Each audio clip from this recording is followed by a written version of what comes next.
नमस्कार, मैं डॉक्टर दीपक रावल बोल रहा हूँ। मैं हमारे शहर उदयपुर से विधानसभा सदस्य का चुनाव निर्दलीय प्रत्याशी के रूप में लड़ने जा रहा हूँ। मैं मोहनलाल सुखाड़िया यूनिवर्सिटी में असिस्टेंट प्रोफेसर हूँ और मैं आज अपने आइडियाज़, अपने विज़न, अपने मुद्दों, चुनावी मुद्दों के बारे में बात करने जा रहा हूँ, क्योंकि अपने प्रत्याशी के बारे में जानना आपका अधिकार है।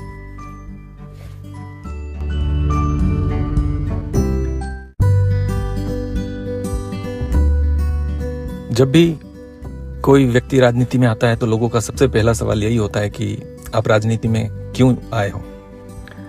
तो राजनीति में लोग कई वजहों से आते हैं, पर मेरी जो वजह है वो है to serve the nation, to serve the country and to serve the people. और मैंने जो इस कंट्री से, समाज से जो मैंने लिया है, मैं उसे पे बैक करने जा रहा हूँ।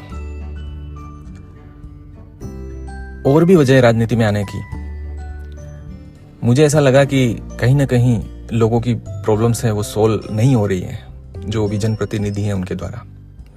मुझे भी काफ़ी प्रॉब्लम आती है, मैं भी जनप्रतिनिधियों के पास जाता हूँ और ऐसा लगता है कि कहीं ना कहीं कुछ कमी है, कुछ अच्छा सॉल्यूशन हर प्रॉब्लम का हो सकता था।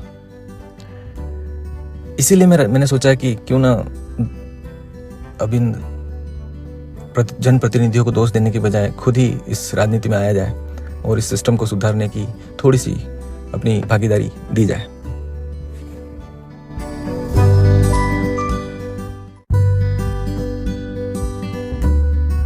मैं राजनीति में एक विजन के साथ आया हूं कि मैं लोगों की प्रॉब्लम्स को सॉर्ट आउट कर सकूं, कम कर सकूं। आप मेरे विजन डॉक्यूमेंट को मेरी वेबसाइट drdeepakrawal.com पर भी देख सकते हैं। मैं अपने सारे विजन के बारे में ब्रीफ में बात भी करूंगा आपसे। और लोग अक्सर सवाल करते हैं कि आप चुनाव क्यों लड़ रहे हैं, तो मैं लोगों से ये भी अपील करता हूं कि चुनाव लड़ना हमारा अधिकार है जो संविधान ने हमें दिया है। और मेरा तो ऐसा मानना है कि हर व्यक्ति को चुनाव लड़ना चाहिए। लोगों में चुनाव के प्रति जो भ्रम, भ्रांतियां, मिथ्स हैं, उन्हें मिटाने की जरूरत है। लोगों को इलेक्शन के लिए अवेयर करने की जरूरत है। लोगों में इलेक्शन के लिए जो अवेयरनेस है, मैंने ये नोटिस किया कि बहुत कम है। लोग चुनाव को बड़े ही अजीब तरीके से देखते हैं और पॉलिटिक्स के साथ एक वर्ड और जोड़ देते हैं, डर्टी पॉलिटिक्स। तो मैं राजनीति में एक मेरे नारे के साथ आया हूँ, क्लीन पॉलिटिक्स के नारे के साथ।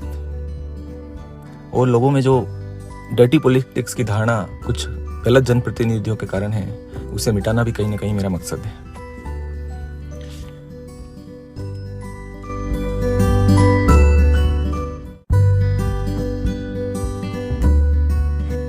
सन 1996 में तमिलनाडु की मोडक-कुरुची सीट पर, विधानसभा सीट पर 1033 कंटेस्टेंट ने चुनाव लड़ा था और ये एक रिकॉर्ड है। इलेक्शन कमीशन को इलेक्शन पोस्टपोन करने पड़े और कंटेस्टेंट की लिस्ट के लिए पूरी बुकलेट छपाई गई। देखिए आप, डेमोक्रेसी में कितना बड़ा लीक है। अगर हर कंस्टिट्यूएंसी से, हर विधानसभा, लोकसभा क्षेत्र से इतने उम्मीदवार खड़े हो जाएं, तो आप सोचिए, एक अल्टरनेट सिस्टम गवर्नमेंट को डेवलप करना होगा इलेक्शन कराने के लिए, और डेमोक्रेसी कोलैप्स भी हो सकती है। पर लोगों में अवेयरनेस नहीं है और डेमोक्रेसी के अलावा हमारे पास अभी फिलहाल कोई इससे अच्छा अल्टरनेट नहीं दिखता है। इसलिए हम डेमोक्रेसी पर बिलीफ रखते हैं।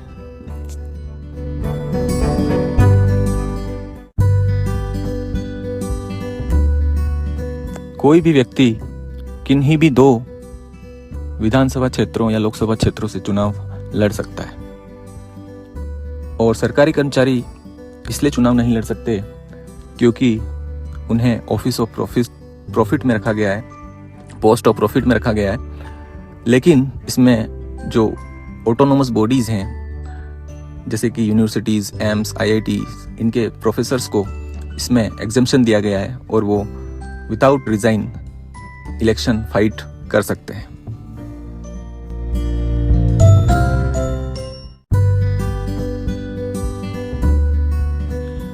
इलेक्शन लड़ने के लिए जो फीस है वो है, विधानसभा चुनाव की फीस है 10,000 रुपये और लोकसभा चुनाव की फीस है 25,000 रुपये। और अगर आप जितने भी वोट पड़ते हैं उसमें से 1/6 वोट ले आप पाते हैं तो आपको ये अर्नेस्ट मनी लौटा दी जाती है, वरना ये जब्त कर ली जाती है, जिसे हम जमानत जब्त होना बोलते हैं।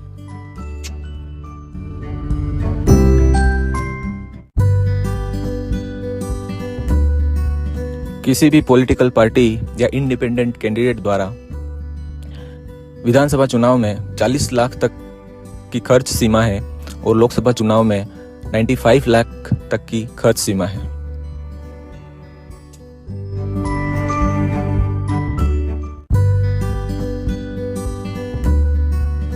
आपको ये जानकर हैरानी होगी कि सिर्फ 40 से 60% लोग ही वोटिंग करते हैं। अगर हम 2018 के विधानसभा चुनाव उदयपुर शहर क्षेत्र की बात करें तो 2.5 लाख वोटर्स में से सिर्फ 1.5 लाख लोगों ने वोट किया। 1 लाख लोगों ने वोट नहीं किया, लगभग 40% लोगों ने वोट नहीं किया। वोट क्यों नहीं किया, इसका कोई भी कारण बताया जाए, पर मैं ये समझता हूं कि उसका एक ही कारण है कि लोगों का जनप्रतिनिधियों पर, इस पार्टी पॉलिटिक्स पर भरोसा बिल्कुल नहीं है। इसलिए मैं उन लोगों से अपील करता हूं जिनका इन पार्टी पॉलिटिक्स पर भरोसा नहीं है, वो इंडिपेंडेंट कैंडिडेट पर भरोसा करें, लेकिन वोट जरूर दें।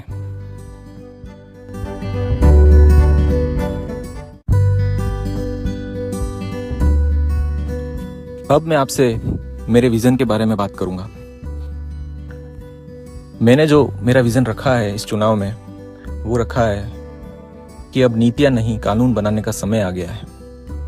क्योंकि पॉलिसीज से कुछ हो नहीं रहा है, रिजल्ट मिल नहीं रहा है, तो हमें अब थोड़ा स्ट्रिक्ट होकर लॉस की जरूरत है, तभी कुछ हो सकता है, ऐसी मेरी होप है। मेरे विजन में जो पहला मैंने कानून जिसकी मैं पैरवी करूंगा वो रखा है नशाबंदी कानून। नशाबंदी कानून के अंतर्गत मैं चाहता हूं कि हमारे स्टेट, हमारे देश में तो शराब, सिगरेट, बीड़ी और तंबाकू की बिक्री जो वैध है उसे अवैध घोषित किया जाए और इसकी उपयोगिता और इसके उपलब्धता पर संपूर्ण रूप से प्रतिबंध लगे। सरकारी लोगों का या जनप्रतिनिधियों का यह तर्क कि इससे राजस्व प्राप्ति होती है, मुझे बड़ा ही अजीब लगता है। आप समाज और लोगों की जान के साथ खिलवाड़ कर कर, आप उनके स्वास्थ्य के साथ खिलवाड़ कर कर, अपने समाज की भविष्य की पीढ़ी के साथ खिलवाड़ करके आप राजस्व प्राप्ति कैसे कर सकते हैं? ये बहुत ही अपरिपक्व तर्क लगता है। आप राजस्व के लिए अल्टरनेट तरीके खोजें, टैक्स बढ़ाएं, जो करना है करें, पर प्लीज आप इस तर्क को पीढ़ी और समाज के जो नुकसानदायक जो बात है उससे आप बिल्कुल जस्टिफाई नहीं कर सकते।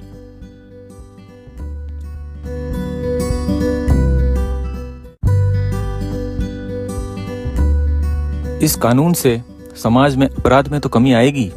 आप सोचिए आने वाली जो पीढ़ियां हैं वो कितनी स्वस्थ होंगी।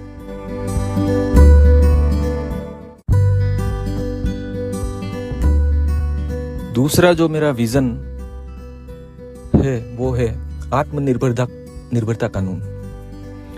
ये कानून महिलाओं को उनकी आजादी, उनकी आत्मनिर्भरता का मार्ग प्रशस्त करेगा। इस कानून के अंतर्गत मैं चाहता हूं कि हर महिला, हर गैर कामकाजी महिला को जो अपने पति पर आश्रित है, अपने पिता पर आश्रित है, अपने भाई पर आश्रित है, किसी पुरुष पर आश्रित है, उसे घर में काम करने का वेतनमान दिया जाए। वो घर में फ्री में काम न करे। जो भी सैलरी, चाहे वो सरकारी कर्मचारी हो, व्यापारी हो या कोई भी काम करता हो, उसकी 25% सैलरी हर महीने उस महिला को एज ए वेतन दी जाए और महिला को घर में काम करने के लिए एक एम्प्लॉय माना जाए। और वेतन देने वाले को एम्प्लॉयर माना जाए, और महिला टैक्स भी पे करे इस पर, और एम्प्लॉय को इसमें टैक्स में छूट दी जाए। इससे क्या होगा? इससे होगा ये कि जो हमारी भारत की महिलाएं हैं उनमें आत्मविश्वास पैदा होगा, स्वतंत्रता का भाव आएगा, जो उनके मन में जो गुलामगिरी की जो सोच है वो खत्म होगी, पुरुष प्रधानता कम होगी, लैंगिक समानता आएगी। आप सोचिए कि जो नारी हमारे भारत की आधी आबादी का प्रतिनिधित्व करती है, उसमें से सिर्फ 10% महिलाएं ही कामकाजी हो, और बाकी की जो महिलाएं हैं 90% वो सिर्फ घर पे आश्रित है, अपने पति पर, अपने परिवार पर, पुरुष पर आश्रित है। तो आप सोचिए उस देश का विकास कैसे हो सकता है जिसकी लगभग 40% जनसंख्या दूसरे पर आश्रित है।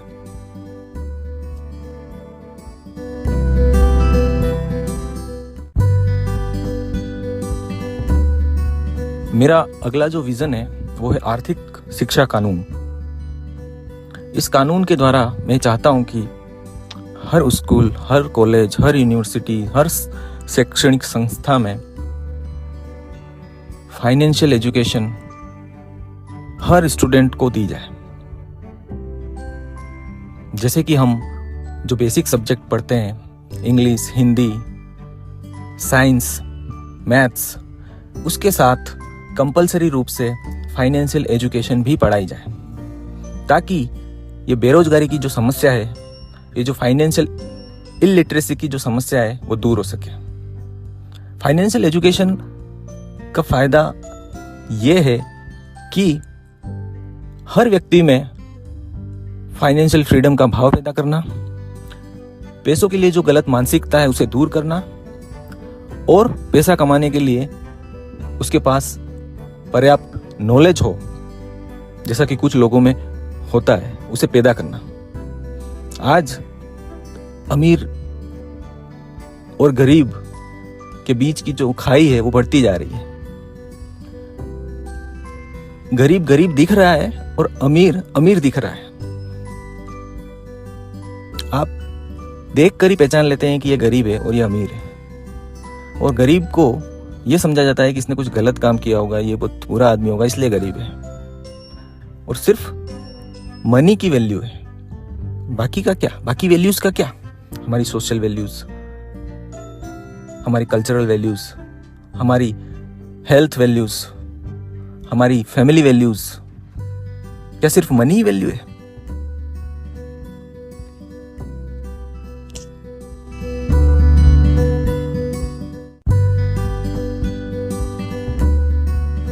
अगला जो मेरा विजन है वो है नैतिक शिक्षा कानून।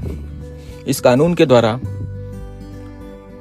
हर स्कूल, हर कॉलेज, हर यूनिवर्सिटीज में स्टूडेंट्स को मोरल एजुकेशन या एथिकल एजुकेशन कंपलसरी रूप से पढ़ाई जाए, ताकि ये जो भ्रष्टाचार की समस्या है उसको जड़ से मिटाया जा सके।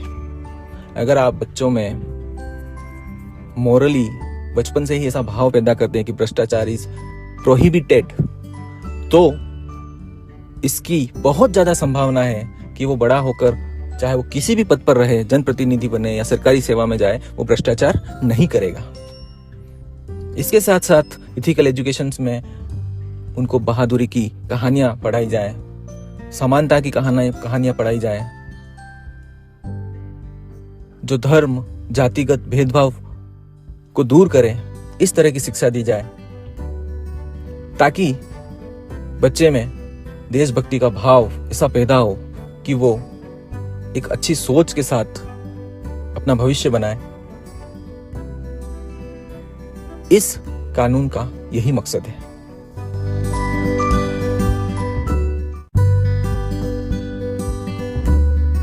अगला जो मेरा विजन है वो है वृक्षारोपण कानून।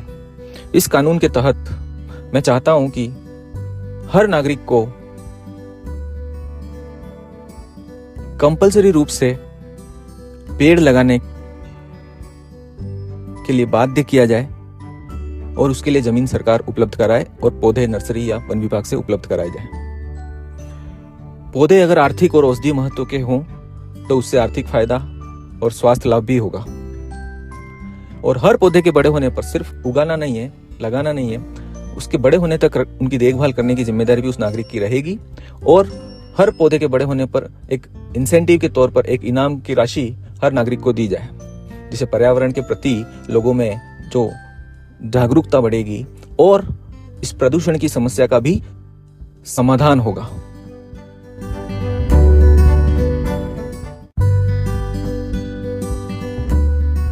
मेरा जो अगला विजन है वो है अरावली संरक्षण कानून।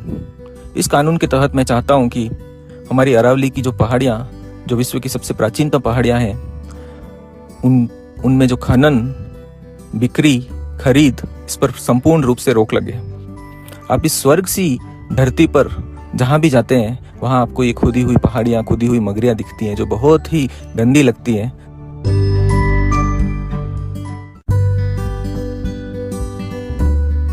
या तो सरकार इन मगरियों, इन पहाड़ियों का अधिग्रहण करे या इन्हें वन विभाग को सुपुर्द करे, जिससे कि इनका जो खनन है वो रोका जाए और इनका इस्तेमाल ये जिस रूप में हो उसी रूप में करने की अनुमति दी जाए।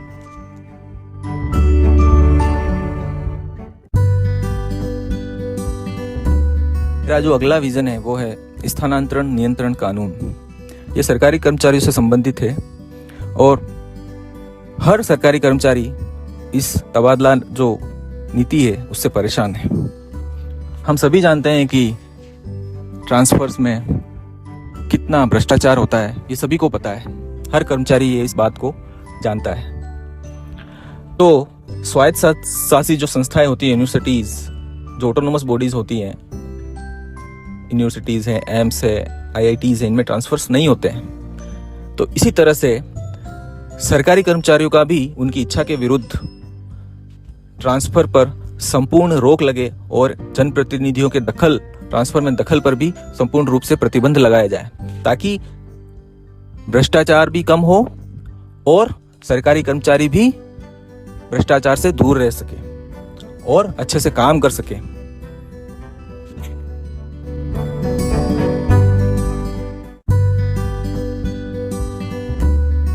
मेरा जो अगला विजन है वो है अनिवार्य मतदान कानून।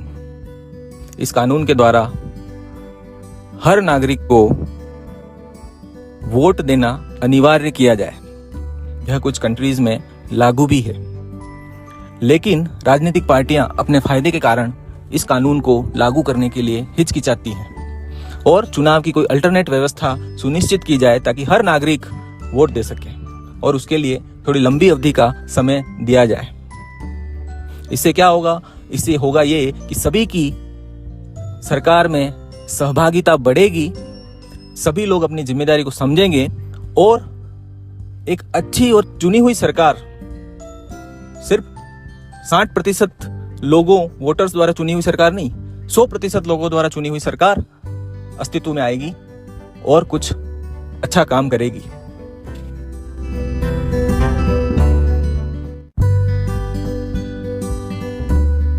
अब सवाल आता है कि मैं अपने इन आइडियाज, इन विजन को एग्जीक्यूट कैसे करूंगा राजनीति में आकर। मैंने इसके लिए बहुत सोचा और मैंने एक प्लान बनाया है कि आज का जो दौर है वो किसी पार्टी को पूर्ण बहुमत नहीं मिलने का दौर है। मतलब आप किसी भी पार्टी को पूर्ण बहुमत नहीं मिलता है और पूर्ण बहुमत से सरकार नहीं बनती है, सबको अलायंस की जरूरत है। तो क्यों ना मैं इंडिपेंडेंट लड़ूं और सारे इंडिपेंडेंट एमएलए जो हैं उनकी अलायंस बनाकर मैं सरकार को बाध्य करूं इन कानूनों को लागू करने के लिए। ये मेरी स्ट्रेटेजी है।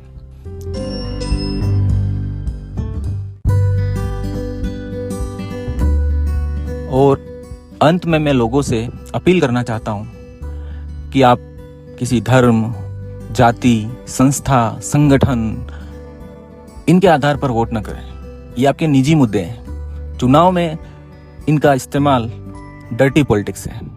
आप क्लीन पॉलिटिक्स में विश्वास रखें, अच्छे लोगों में विश्वास रखें और हो सके तो पार्टी पॉलिटिक्स से दूर रहें और इंडिपेंडेंट कैंडिडेट चुनने की कोशिश करें, ताकि जो सत्ता का विकेंद्रीकरण हो सके, ज्यादा से ज्यादा लोगों के पास सत्ता जा सके। लोकतंत्र की क्या परिभाषा है? लोकतंत्र की परिभाषा है जनता का, जनता के लिए, जनता द्वारा शासन। मुझे तो कहीं मेरा शासन दिखा नहीं। मैं तो जहाँ कहीं गया परेशान ही हुआ।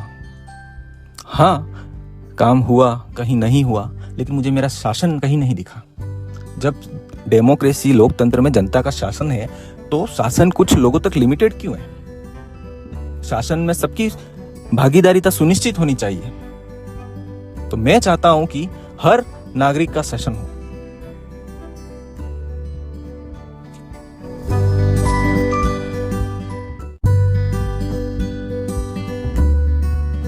धन्यवाद उदयपुर। सत्यमेव जयते। Vote for change.